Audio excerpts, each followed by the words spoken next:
Hi friends, life is beautiful. Today నేను ఆనపకాయ చారు పెడదాం అనుకుంటున్నాను.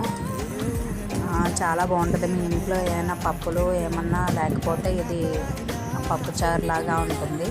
ఆనపకాయ, టమాటా, వెల్లుల్లిపాయ, చింతపండు, పసుపు, సాల్ట్, ఉప్పు, కల్లు వేసి కొంచెం వాటర్ పోసి మరిగించాలి. ఈ లోపల మీరు దాంట్లో కావాల్సిన మిరియాలు, ధనియాలు, అల్లం ముక్క వేసి దంచాలి కచ్చాపచ్చిగా.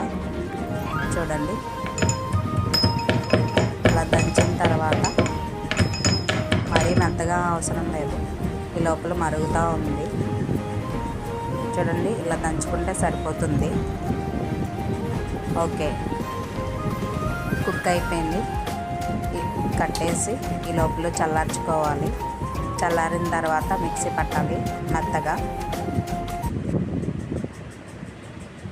ఓకే ఫ్రెండ్స్, చూడండి అలా మెత్తగా గ్రైండ్ చేసుకోవాలి. చేసుకున్న తర్వాత తాలింపు పెట్టుకుందాం. ఇప్పుడు 2 స్పూన్లు ఆయిల్ వేసుకుందాం. ఆయిల్ వీటెక్కిన తర్వాత ఆవాలు, జీలకర్ర, మెంతులు వేసుకోవచ్చు.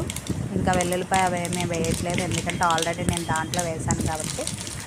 ఎండుమిర్చి, కరివేపాకు, దంచిన పొడి వేసి మిక్సీ పట్టిన మిశ్రమాన్ని కూడా దాంట్లో వేసేసి కొంచెం వాటర్ పోసుకోవాలి. పోసుకున్న తర్వాత